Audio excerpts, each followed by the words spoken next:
दोस्तों, एक अनजान वायरस फैलने की वजह से पृथ्वी पर मौजूद सारी औरतें अचानक बांझ बन जाती हैं। मतलब अब वो बच्चा पैदा नहीं कर सकती, जिसके चलते साइंटिस्ट दूसरे प्लेनेट की औरतों को धरती पर लाकर उनके साथ मजदूरी करने का एक मिशन चलाते हैं। लेकिन अब जिन 2 लोगों को इस मिशन के लिए भेजा गया था, वो एक ऐसे ग्रह पर जाकर फंस जाते हैं जहाँ पर सिर्फ औरतों का राज चलता था। तो कहानी शुरू होती है और हमें साल 2802 का समय दिखाया जाता है। यहाँ पर हम 2 एस्ट्रोनॉट्स पनवाड़ी लाल और डुग्गू डायबिटीज को देखते हैं, जो कि अपनी स्पेसशिप में पृथ्वी से एंट्रेंस नाम के एक प्लेनेट की तरफ जा रहे होते हैं, क्योंकि उस प्लेनेट के बारे में वैज्ञानिकों ने पता लगाया था कि वहां पर भी इंसान रहते हैं। हमें यहाँ पर इन दोनों की बातों से पता चलता है कि पृथ्वी पर एक ऐसा वायरस फैल चुका था जिसने औरतों को बांझ बना दिया था। मतलब कि अब वो बच्चा पैदा करने के लायक नहीं बची थी, और इसीलिए ये दोनों चूतिए दूसरे प्लेनेट पर औरतों की खोज में जा रहे होते हैं ताकि पृथ्वीवासी इनके साथ घचाघच करके अपनी पॉपुलेशन को आगे बढ़ा सके।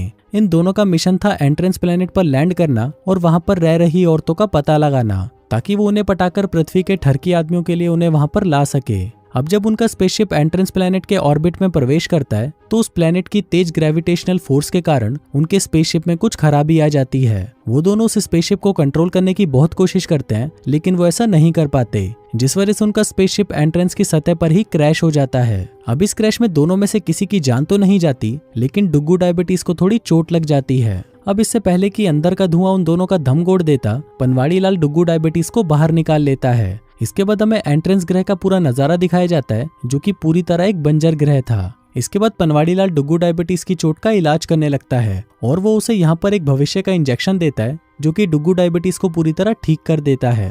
इसके बाद जब ये दोनों आपस में बात कर रहे होते हैं, तभी इन्हें यहाँ पर किसी कुत्ते के भौंकने की आवाज सुनाई देती है। इन लोगों को अब तक लग रहा था कि इस ग्रह पर जीवन का होना इम्पॉसिबल है, लेकिन कुत्ते की आवाज सुनकर ये काफी हैरान हो जाते हैं। जिसके बाद डुग्गू डायबिटीज उस कुत्ते की आवाज का पीछा करना शुरू कर देता है। इसी दौरान उसे वहां पर एक लड़का दिखाई देता है जिसने उस कुत्ते को पकड़ रखा था। डुग्गू डायबिटीज उस लड़के के पास जाने की कोशिश करता है, लेकिन इससे वो लड़का डर जाता है और उसे कहता है कि बछड़ी के मरेगा तू, जो कहकर वो वहां से भागने लगता है। लेकिन इसी दौरान वो कुछ औरतों के एक ग्रुप से टकराता है, जो उसे बंदी बनाकर अपने साथ ले जाती हैं। उधर दूसरी तरफ हम पनवाड़ी लाल को देखते हैं, जो कि अभी भी उस जगह को देख रहा था। लेकिन तभी यहाँ पर एक भूकंप आता है, जिससे उसकी फटकर 464 हो जाती है। इसके बाद पनवाड़ी लाल अपनी हाईटेक वॉच से डुग्गू डायबिटीज को कॉल लगाता है और उसे इस भूकंप का स्केल लेने के लिए कहता है। इसके बाद पनवाड़ी लाल कुछ दूर आगे जाता है और एक बड़े से टेम्पल के पास पहुंच जाता है। फिर वो उस टेम्पल के अंदर चला जाता है, जिसके बाद जो वो देखता है उसे देखकर शायद आप लोगों का भी पप्पू खड़ा होकर सलामी देने लगेगा। वो देखता है कि वहाँ पर थोक के भाव में बहुत सारी पटाखा औरतें मौजूद थीं। अब ये देखकर पनवाड़ी लाल को पता चलता है कि इस ग्रह पर सिर्फ औरतों का राज है। औरतें यहाँ पर शासन करती हैं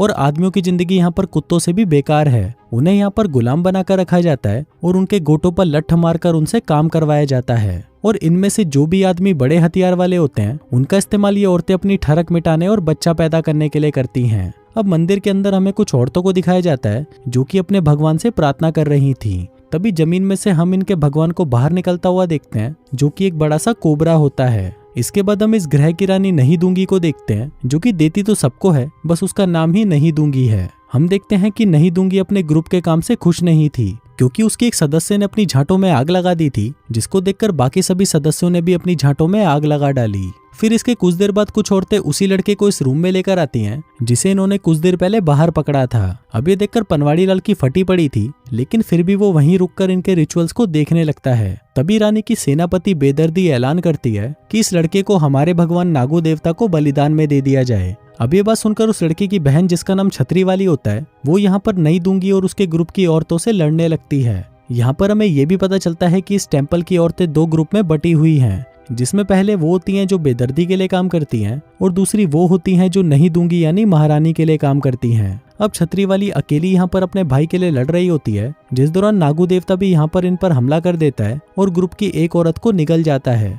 अब बेदर्दी इससे काफी गुस्सा हो जाती है और वो अपने ग्रुप की औरतों से छतरी वाली को पकड़ने के लिए कहती हैं, लेकिन यहाँ पर नहीं दूंगी उसे रोक देती है और कहती है कि ये तो सिर्फ उसका सेल्फ डिफेंस था। इस पर बेदर्दी कहती है कि छड़ी की कौन सा सेल्फ डिफेंस, मुझे वो छतरी वाली अभी दे दे, नहीं तो मैं तेरी गुफा में आग लगा दूंगी। अभी दोनों छिनाले यहाँ पर आपस में बहस करने लगती हैं, लेकिन वही पनवाड़ी लाल जो एक कोने में छुपा ये सब देख रहा था, अचानक उसे उसके दोस्त की कॉल आ जाती है। तभी ये सारी औरतें पनवाड़ी लाल को देख लेती हैं, जिसके बाद बेदर्दी अपनी औरतों को पनवाड़ी लाल को पकड़ने का आदेश दे देती है। लेकिन तभी यहाँ पर पनवाड़ी लाल अपनी दिवाली वाली बंदूक का इस्तेमाल करते हुए यहाँ से भागने की कोशिश करता है। अब यहाँ पर हुई इस भगदड़ के चलते वो छोटा लड़का भी यहाँ से भागने में कामयाब हो जाता है। इसी दौरान वहाँ पर पनवाड़ी लाल भी आ जाता है और उस छोटे बच्चे को अपने साथ लेकर इस ग्रह से भागने के लिए अपने स्पेसशिप की तरफ जाने लगता है। अब वो वहाँ से निकलने ही वाला होता है कि तभी बेदर्दी की एक सिपाही पनवाड़ी लाल के पैर पर तीर मार देती है। लेकिन इसके बावजूद भी डुग्गू डायबिटीज और उस लड़के की हेल्प से वो उस स्पेसशिप के अंदर पहुंच जाता है। अब उसे लगा हुआ तीर जहरीला था, जिस वजह से पनवाड़ी लाल धीरे धीरे बेहोश होने लगता है। वहीं दूसरी तरफ सेक्सी रानी रोज दूंगी अपने ग्रुप के साथ वहां पर आ जाती है और बेदर्दी से कहती है कि बड़ी की चली जाए यहाँ से। इस पर बेदर्दी उसे मना करते हुए कहती है कि यहाँ पर औरतों द्वारा आदमियों की गांड मारना पूरी तरह से कानूनी है। लेकिन इस पर रोज दूंगी कहती है कि मैं यहाँ की रानी हूँ और मेरा कहना ना मानना भी कानून तोड़ने के समान ही है। अब बेदर्दी को ना चाहते हुए भी महारानी की बात मानकर वहां से जाना पड़ता है। इसके बाद महारानी उस स्पेसशिप में पहुंच जाती है और वहां आकर उन लोगों से मिलने लगती है। फिर वो अपने पास से कुछ निकालती है और उसे सीधा पनवाड़ी लाल की गांड में घुसा देती है, जिससे पनवाड़ी लाल की जान बच जाती है। तभी सीन यहाँ पर शिफ्ट होता है और हम पनवाड़ी लाल और डुग्गू डायबिटीज को देखते हैं, जो कि महारानी के महल में सोकर उठते हैं। तभी डुग्गू डायबिटीज पनवाड़ी लाल से कहता है कि मुझे गुप्त सूत्रों से पता चला है कि ये ग्रह मर रहा है और इस ग्रह पर इतने भूकंप आने वाले हैं कि अब इस ग्रह के पास सिर्फ 2 ही महीने बचे हैं, जिसके बाद ये ग्रह पूरी तरह से खत्म हो जाएगा। इसके बाद पनवाड़ी लाल को पूछताछ के लिए महारानी रोज दूंगी के पास लाया जाता है। फिर वो यहाँ पर महारानी को अपने बारे में बताता है और कहता है कि मैं पृथ्वी ग्रह से हूँ। वो महारानी को बताता है कि आपके ग्रह के लोग भी पृथ्वी ग्रह के ही वंशज हैं। वो कहता है कि लगभग 1000 साल पहले कुछ लोगों को एक भांग भोसड़े के लिए इस ग्रह पर भेजा गया था। अब उन चूतियों ने लगभग 100 सालों तक तो अपने कामों की जानकारी पृथ्वी पर दी, लेकिन फिर इसके बाद उन लोगों को लगा कि यहीं पर रहना बेस्ट है, बस खाओ पियो और मजदूरी करो, जिस वजह से यहाँ की पॉपुलेशन बढ़ती चली गई। अब उसकी ये कहानी सुनकर महारानी रोज दूंगी काफी हैरान हो जाती है, लेकिन महारानी को फिर भी पनवाड़ी लाल की बातों पर विश्वास हो जाता है, क्योंकि महारानी के पूर्वजों ने भी उन्हें पृथ्वी ग्रह के बारे में यही बताया था। अब इन दोनों की बातों के दौरान महारानी उसे बेदर्दी के बारे में बताने लगती है और कहती है कि बेदर्दी 1 नंबर की छिनाल है। वो एक चूतिए से शाही परिवार का हिस्सा है जो सोचती है कि एक दिन वो भी महारानी बनेगी, लेकिन उसकी हरकतों की वजह से उसे महारानी नहीं बनाया गया, जिसके कारण अब वो अपने लोगों को इकट्ठा कर रही है ताकि वो अपने बल पर सिंहासन को हथिया सके। और जो उसके पास वो बड़ा सा सांप है वो कोई भगवान नहीं बल्कि ऐसे ही बकचोदी है।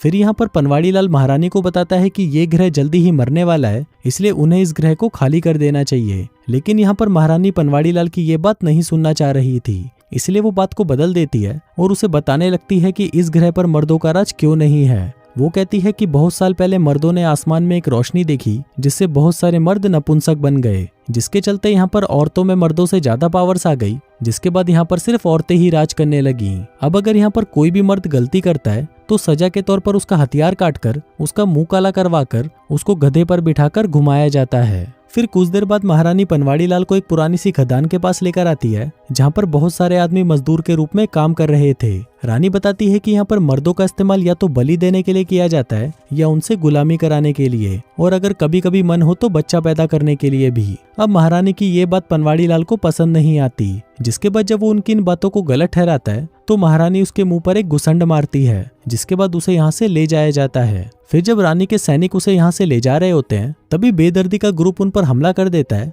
और वो लोग महारानी के सभी सैनिकों को मार देते हैं और इस घमासान लड़ाई में छतरी वाली भी मारी जाती है। इसके बाद पनवाड़ी लाल को बेदर्दी के पास ले जाया जाता है, जहां बेदर्दी उसे अपने ग्रुप में ज्वाइन होने के लिए कहती है, लेकिन पनवाड़ी लाल उसे साफ मना कर देता है। अभी सुनने के बाद बेदर्दी पनवाड़ी लाल पर हमला कर देती है और इससे पहले कि वो उसे जान से मारती, वहां पर महारानी डुग्गू डायबिटीज और उनके कुछ साथी पहुंच जाते हैं। अब यहाँ पर बेदर्दी रानी से भी लड़ने की कोशिश करती है, लेकिन तभी महारानी उसके मुंह पर एक जोर का घुसंड पिलाती है, जिससे बेदर्दी वहीं पर बेहोश हो जाती है। जिसके बाद ये लोग यहाँ की सुरंगों से होते हुए यहाँ से बाहर निकलने लगते हैं। तभी डुग्गू डायबिटीज पनवाड़ी लाल से कहता है कि अब हमारे पास पहले की बजाय और भी कम टाइम बचा है, इसलिए अब हमें जल्दी से जल्दी इस प्लेनेट से निकलना होगा। अब उनकी ये बातें महारानी रोज दूंगी भी सुन रही होती है, जिसके बाद वो अपने गले का एक लॉकेट निकालती है, जिसके अंदर एक बहुत ही खास पदार्थ होता है। महारानी कहती है कि ये पदार्थ उसी जगह का है जहाँ पर 1000 साल पहले वो स्पेसशिप लैंड हुआ था। अब ये बात सुनकर वो दोनों खुश हो जाते हैं, क्योंकि अगर किसी तरह वो लोग वहां पर पहुंच गए और उनके पुराने जहाज को फिर से शुरू कर लिया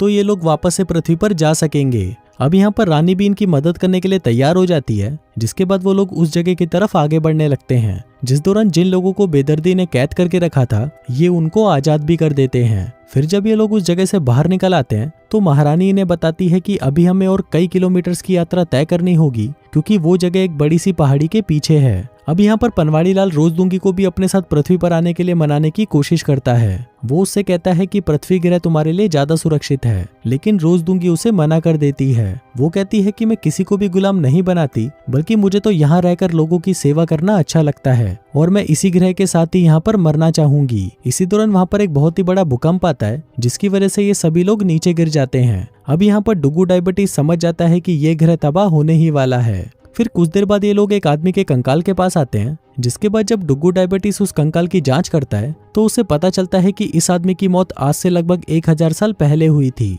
और ये तब का कंकाल है जब पृथ्वी से लोग यहाँ पर आए होंगे। अब यहाँ पर वो ये भी बताता है कि कई साल पहले यहाँ पर एक बहुत ही बड़ा धमाका हुआ था जिसमें कई लोग मारे गए थे। अब ये सुनकर महारानी भी समझ जाती है कि ये वही रोशनी होगी जिससे सारे आदमी नपुंसक बन गए थे। अब पनवाड़ी लाल रोजदूंगी को फिर से यहाँ से पृथ्वी पर चलने के लिए कहता है, जिसके बाद ये सभी लोग उस जगह पर पहुंच जाते हैं जिसका नाम था चूचीस्तान और उन्हें यहाँ पर वो बड़ा सा स्पेसशिप भी मिल जाता है। लेकिन तभी वहाँ पर बेदर्दी और उसकी छिनाल औरतों का ग्रुप भी वहाँ पर पहुंच जाता है। अब ये दोनों ग्रुप में कुत्तियों की तरह आपस में लड़ाई होने लगती है, जिस दौरान पनवाड़ी लाल अपनी दिवाली वाली बंदूक के इस्तेमाल से ज्यादातर छिनालों को मार गिराता है, जिसके बाद अब बेदर्दी ही जिंदा बची थी। वो यहाँ पर महारानी रोजदूंगी को लड़ने की चुनौती देती है, जिस पर महारानी भी उसे हाँ कर देती है। इसके बाद इन दोनों के बीच में लड़ाई होने लगती है। अब क्योंकि महारानी बेदर्दी से ज्यादा ताकतवर थी इसलिए वो उसे कुत्ते की तरह मारती है, पर वहीं बेदर्दी भी कहाँ हार मानने वाली थी और वो एक चाकू लेकर तेजी से महारानी पर हमला करने आती है। लेकिन तभी पनवाड़ी लाल अपनी गन से उसे शूट कर देता है, जिससे बेदर्दी वहीं मारी जाती है। उधर कंट्रोल रूम में बैठा डुगू डायबिटीज स्पेसशिप को शुरू कर देता है और ये लोग अब उड़ान के लिए पूरी तरह से तैयार थे। अब क्योंकि महारानी का भी इस प्लेनेट पर रहकर मन भर चुका था इसलिए वो भी इनके साथ पृथ्वी पर जाने का फैसला कर लेती है, जिसके बाद ये लोग वहां से रवाना हो जाते हैं। वहीं इस ग्रह के बाकी लोग हैरान होकर उन लोगों को देख रहे थे, लेकिन वहीं पनवाड़ी को उन लोगों को अकेला छोड़कर जाना अच्छा नहीं लग रहा था, इसलिए वो बाकी लोगों से सलाह करता है कि हमें इन लोगों को भी अपने साथ ले जाना चाहिए। जिसके बाद ये लोग फिर से जमीन पर उतर आते हैं। फिर महारानी स्पेसशिप के बाहर आती है और उन सभी लोगों को स्पेसशिप के अंदर आने को कहती है। वो कहती है कि हमारा ग्रह जल्दी ही खत्म होने वाला है, इसलिए हम दूसरे ग्रह पर जा रहे हैं। उस ग्रह पर हमें और भी आदमी मिलेंगे जिनके हथियार में घोड़ों जैसी पावर होगी। अभी सुनते ही वो लोग काफी खुश हो जाते हैं और उस जहाज के अंदर आने लगते हैं। अब इससे पहले कि वो लोग यहाँ से रवाना होते तभी वहाँ पर एक बहुत ही खतरनाक भूकंप आता है, जिसके बाद जब ये लोग बाहर देखते हैं तो वो पाते हैं कि वहाँ पर वो बड़ा सा कोबरा था जो कि जहाज पर अटैक कर रहा था। अब इससे पहले कि वो और कुछ करता, डुगू डायबिटीज स्पेसशिप को शुरू कर देता है, जिससे निकलने वाली आग से वो कोबरा मारा जाता है। अब फाइनली ये लोग इस ग्रह को छोड़कर पृथ्वी की तरफ निकल जाते हैं और इसी के साथ ही ये कहानी यहीं खत्म हो जाती है।